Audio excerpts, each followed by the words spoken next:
Hello everyone, welcome back to the channel. আমাদের GS এর cracker সিরিজের আজকে ক্লাস 6 হবে। ক্লাস 6 126 নম্বর কোশ্চেন থেকে স্টার্ট হচ্ছে। দেখো, বলেছে জালিয়ানওয়ালাবাগের হত্যাকাণ্ড কবে ঘটেছিল। আচ্ছা, এর আগে আমরা জালিয়ানওয়ালাবাগের হত্যাকাণ্ড সম্পর্কে পড়েছি, অন্য কোনো একটা সেশনে আমরা পড়েছিলাম। ঠিক আছে, জালিয়ানওয়ালাবাগের হত্যাকাণ্ড কিসের জন্য হয়েছিল? রাওলাট অ্যাক্ট যেটা এসেছিল, সেই রাওলাট অ্যাক্টের বিরোধিতার জন্য। ঠিক আছে, মোস্ট ইম্পর্টেন্টলি এই ডেটটা বোধহয় ভারতীয়দের মনে এমন ভাবে একটা কাঁটার মতন বিঁধে আছে না, এটার বোধহয় কেউ কোনোদিন এটা ভুলতে পারবে না। এটার আনসার হবে জালিয়ানওয়ালাবাগের হত্যাকাণ্ড যেটা আছে সেটা ঘটেছিল 13th এপ্রিল 1919। এই ডেটটা আমার খুব মনে হয় এটা যে জীবনে কোনোদিন বোধহয় ভারতীয়রা অ্যাটলিস্ট ভুলবে না, এবং ভোলা উচিতও নয়। ঠিক আছে, আচ্ছা, বাকিগুলো এই যে 24 জুলাই, এই 24 জুলাই পার্টিকুলারলি কিসের জন্য বিখ্যাত আমি জানি না, বাট 1935-এ গভর্নমেন্ট অফ ইন্ডিয়া অ্যাক্ট ভারতবর্ষে এসেছিল। Government of India act 1935 most important একটা জিনিস। ঠিক আছে, আচ্ছা, 1914ও খুব একটা সেরকম ইম্পর্টেন্ট কিছুর জন্য নয়। 16 অক্টোবর 1905, 1905 সালের 16 অক্টোবর, এইটা মোস্ট ইম্পর্টেন্ট। এইটা কিসের জন্য? ওই যে বঙ্গভঙ্গ যেটা অ্যানাউন্স করা হয়েছিল সেটা কিন্তু লাগু হয়েছিল 16 অক্টোবর 1905 সালে, এবং সেই দিনই কবিগুরু রবীন্দ্রনাথ ঠাকুর ওই যে রাখি বন্ধন উৎসব সেদিন পালন করেছিলেন। এই 16 অক্টোবর 1905 সাল বঙ্গভঙ্গকে কিন্তু কার্যকারী করা হয়েছিল এই দিনটাতেই। ঠিক আছে, অ্যানাউন্স করা হয়েছিল আগে, বাট 16 অক্টোবর 1905-এ লাগু করা হয়েছিল। নেক্সট দেখো, নেক্সট বলেছে কংসাবতী এবং কেলেঘাই নদীর মিলিত প্রবাহ হলো। কংসাবতী এবং কেলেঘাই নদীর মিলিত প্রবাহ, এই যে যেগুলো অপশানে আছে ধলকিশোর, শিলাই, হলদি, অজয়, এই নদীগুলো পরপর পরপর আছে কিন্তু। ঠিক আছে, তোমরা ম্যাপ দেখলে বুঝতে পারবে, একদম ওপরের দিকে টপের দিকে অজয় আছে, দেন তারপরে এইদিকে তোমার এই ধলকিশোর, শিলাই, হলদি, এগুলো পরপর আছে। আচ্ছা, কংসাবতী আর কেলেঘাই নদীর মিলিত যেটা প্রবাহ সেটা কিন্তু তোমাদের হলদি নামে পরিচিত। অপশন সি হবে কারেক্ট অ্যান্সার। আচ্ছা, অপশন এ তে যেটা আছে ধলকিশোর, এই ধলকিশোরকেই আমরা দ্বারকেশ্বর বলে কিন্তু জানি। ঢোলা কিশোর বা ধলকিশোর সেটাই কিন্তু অ্যাকচুয়ালি দ্বারকেশ্বর নদী।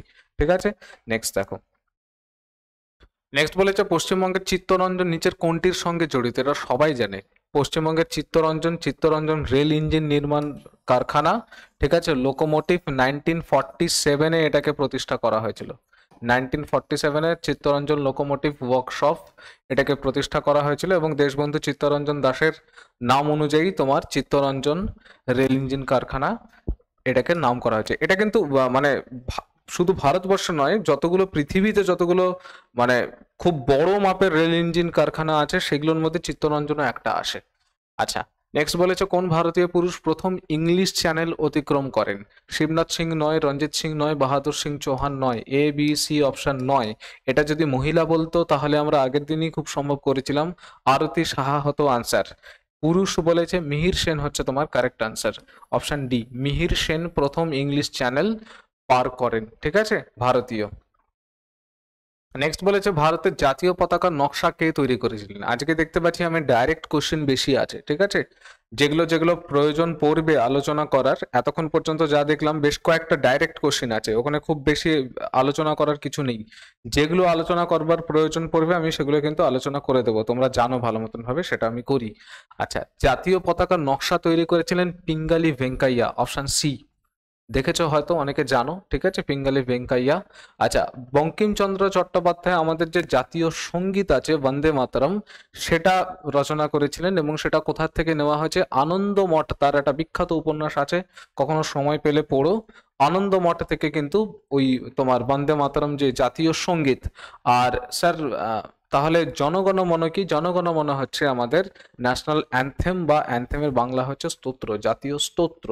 ঠিক আছে, নেক্সট দেখো, নেক্সট বলেছে অন্ধ্রপ্রদেশ কোন নৃত্যের জন্য বিখ্যাত? অপশন এ তে আছে ঝুমুর, অপশন বি তে আছে ভাংড়া, অপশন সি তে আছে ভরতনাট্যম, অপশন ডি তে আছে কুচিপুড়ি। আচ্ছা, ঝুমুর আমাদের ওয়েস্ট বেঙ্গলে করা হয়, ঝাড়খণ্ডে করা হয়, বিহার, ওড়িশা, আসামেও করা হয় ঝুমুর। ঠিক আছে, ভাংড়া হচ্ছে তোমার পাঞ্জাবের নৃত্য, তোমরা মোটামুটি জানো। ভরতনাট্যম হচ্ছে তামিলনাড়ুর বিখ্যাত ক্লাসিক্যাল ডান্সের মধ্যে ভরতনাট্যম আসে। আর কুচিপুড়ি হচ্ছে তোমার অন্ধ্রপ্রদেশের কুচিপুড়ি বিখ্যাত। ভরতনাট্যম, কুচিপুড়ি, ওড়িশি প্রচুর মানুষ শেখে, এবং খুব ভালো ডান্স ফর্ম আর কি, খুব ডিস্টিংক্ট এবং খুব ভালো। নেক্সট বলেছে টিউলিপ উৎসব কোন রাজ্যের একটি বিখ্যাত উৎসব?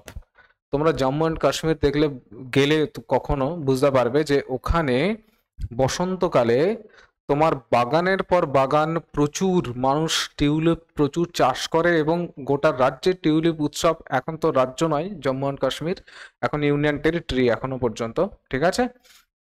জম্মু অ্যান্ড কাশ্মীরে কিন্তু প্রচুর প্রচুর এরিয়া জুড়ে টিউলিপ চাষ করা হয় এবং মানুষ মানুষ যখন ঘুরতে যায় এই সময়টাকে টার্গেট করে অনেকেই যায়, ঠিক আছে। টিউলিপ উৎসব তোমার জম্মু অ্যান্ড কাশ্মীর, এটা রাজ্য নয় ইউনিয়ন টেরিটরি হবে, কারণ ইউনিয়ন টেরিটরি হয়ে গেছে। আর্টিকেল 370 আর 35A এই দুটোকে অ্যাব্রোগেট করার পরে জম্মু অ্যান্ড কাশ্মীর একটা আলাদা ইউনিয়ন টেরিটরি এবং লাদাখ একটা আলাদা ইউনিয়ন টেরিটরি, ঠিক আছে। স্টেটহুড কিন্তু এখনো দেওয়া হয়নি। আচ্ছা, বলেছে পণ্ডিত রবিশঙ্কর কোন বাদ্যযন্ত্রের সঙ্গে যুক্ত ছিলেন? আচ্ছা, অপশন এ তে আছে শরৎ, অপশন বি তে আছে সেতার, অপশন সি তে আছে সন্তুর, অপশন ডি তে আছে বীণা। শরতের বিখ্যাত বিখ্যাত যারা মায়েস্ট্রো আছে, শরতের মধ্যে বিখ্যাত মায়েস্ট্রো আছে উস্তাদ আকবর আলী খাঁ, ঠিক আছে। না, ভুল বললাম বোধহয়, উস্তাদ বিলায়েত খাঁ, ঠিক আছে। উস্তাদ বিলায়েত খাঁ, উস্তাদ আমজাদ আলী খাঁ, এরা সবাই শরতের জন্য বিখ্যাত। সন্তুরের জন্য কিছুদিন আগেই আমাদের প্রয়াত হলেন যিনি, তিনি হচ্ছেন পণ্ডিত শিব কুমার শর্মা, ঠিক আছে। তার ছেলে আছে, তার নাম হচ্ছে রাহুল শর্মা, খুব সম্ভব রাহুল শর্মা, ঠিক আছে। তিনি বাজান সন্তুর খুব, এবং তারই আবিষ্কার করা পণ্ডিত শিব কুমার শর্মা, তার আবিষ্কার করা হচ্ছে সন্তুর। আচ্ছা, বীণার মধ্যেও কিন্তু দু রকমের তোমার ভাগ আছে, একটা সরস্বতী বীণা হয়, একটা রুদ্র বীণা হয়। সরস্বতী বীণা যারা বাজান তাদের মধ্যে আমি নাম ভুলে যাচ্ছি, বাট রুদ্র বীণার মধ্যে একজন বিখ্যাত এবং আমার একজন ফেভারিট আর্টিস্ট আছে, তার নাম হচ্ছে উস্তাদ বাহাদুদ্দিন ডাগার।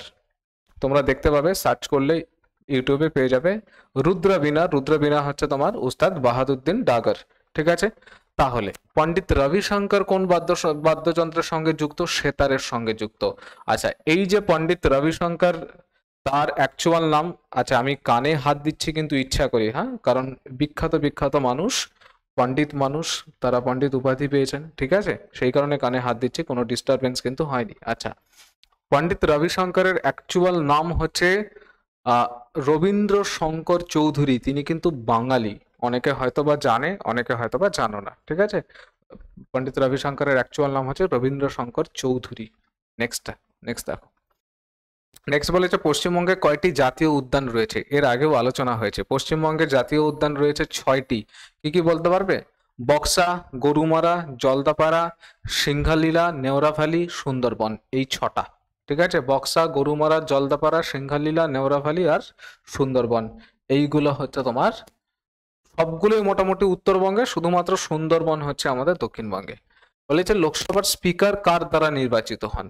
লোকসভার স্পিকার নির্বাচিত হন লোকসভার সদস্য দ্বারা, প্রধানমন্ত্রী নির্বাচন করেন না, রাষ্ট্রপতির দ্বারা নয়, রাজ্যসভার লোকজন নয়, লোকসভার সদস্য দ্বারা লোকসভার স্পিকার আমাদের নির্বাচিত হয়।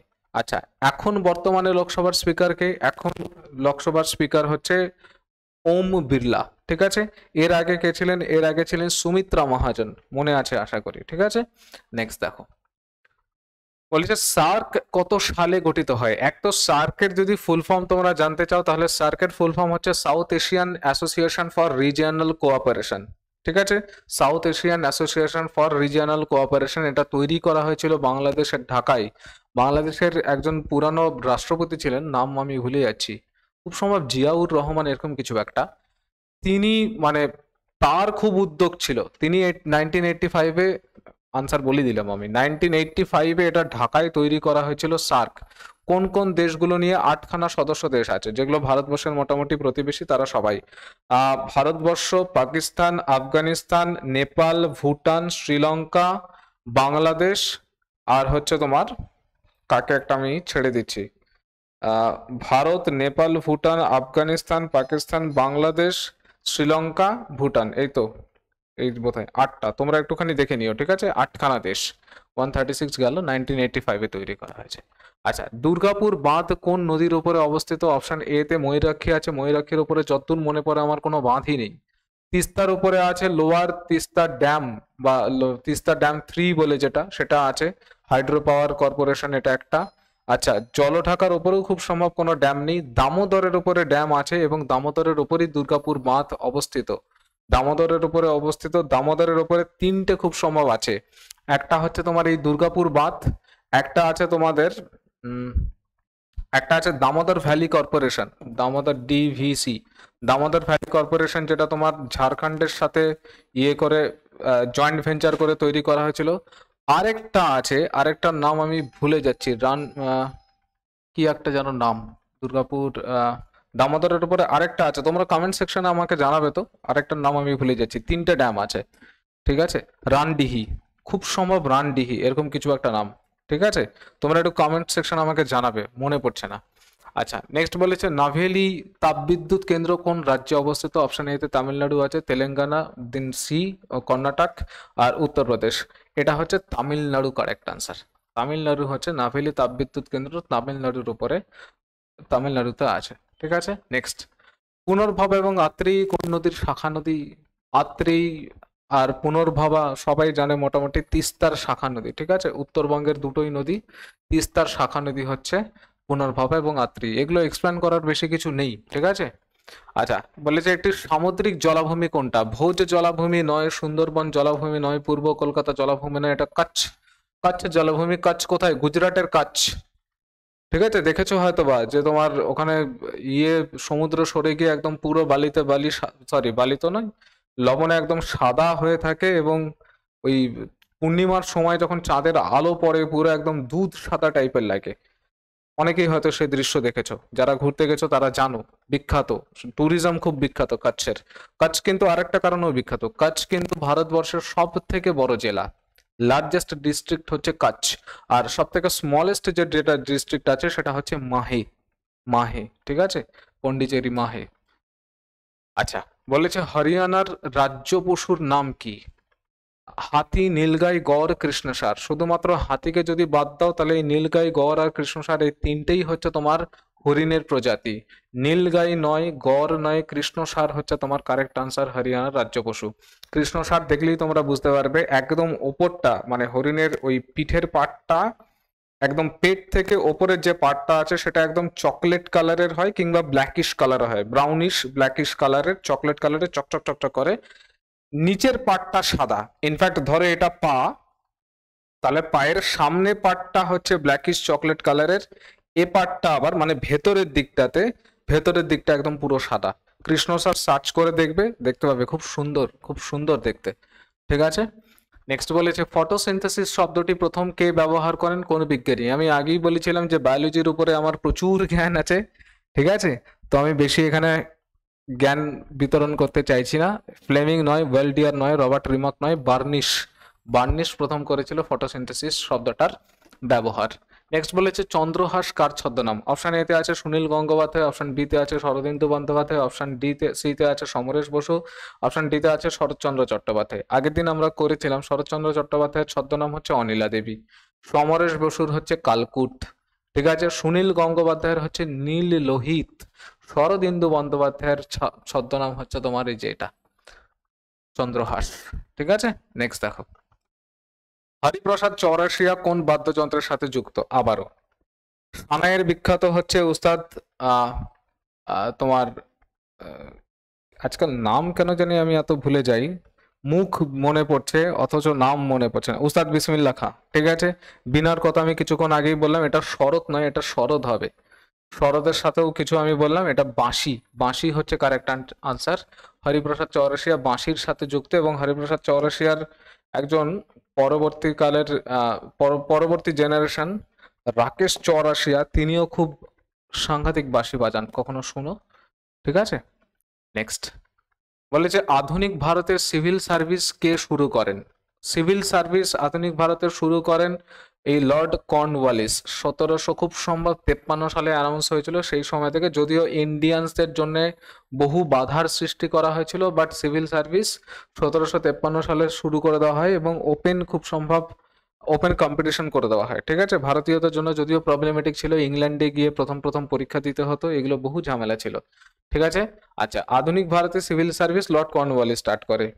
আমাদের অ্যানশিয়েন্ট ইন্ডিয়াতেও কিন্তু সিভিল সার্ভিস যেই প্যাটার্নে এখন পরীক্ষাটা হয় ওই একই প্যাটার্নে একই রকম ভাবে, সিভিল সার্ভিস তখন নাম ছিল না, সেই সময়ও কিন্তু পরীক্ষা হতো এবং সেটা হতো মৌর্যান এজের সময়। চাণক্য স্টার্ট করেছিল আমাত্য যারা আছে, এখন যেরকম ডিস্ট্রিক্ট কালেক্টর বা ডিএম যারা থাকে, আমাত্যদের কিন্তু পরীক্ষা ওই একই রকম সিভিল সার্ভিসের প্যাটার্নেই হতো, ঠিক আছে। এবং তোমার ওই ওই পরীক্ষার কোশ্চেন বা কোনো সময় বা তাদেরকে মানে কি বলবো যোগ্য কিনা সেই নিযুক্ত করার যে প্রসেস, তার মধ্যে চাণক্য নিজেও কখনো কখনো বসে থাকতো, ঠিক আছে। আচ্ছা, অ্যানশিয়েন্ট হিস্ট্রি পড়বে, অনেকটা তোমরা জানতে পারবে এই ব্যাপারে। নেক্সট বলেছে 146-এ অমিত্র ঘাত নামে কে পরিচিত ছিল? অশোক টাইটেল নিয়েছিল দেবানামা পিয়াদাসী, ঠিক আছে। অজাতশত্রু আর বিম্বিসারের মধ্যে কে যেন একজন শ্রেণিক ছিল, কে যেন কুনিক ছিল, খুব সম্ভব বিম্বিসার হচ্ছে শ্রেণিক, অজাতশত্রু হচ্ছে কুনিক, খুব সম্ভব এরকম কিছু একটা। আচ্ছা, অমিত্রঘাত নামে পরিচিত হচ্ছে বিন্দুসার, বিন্দুসার কারেক্ট আনসার, ঠিক আছে। আচ্ছা, আর তোমার চন্দ্রগুপ্ত মৌর্যকে স্যান্ড্রোকটিস বলা হতো, চন্দ্রগুপ্ত মৌর্যকে, বিন্দুসারের বাবা।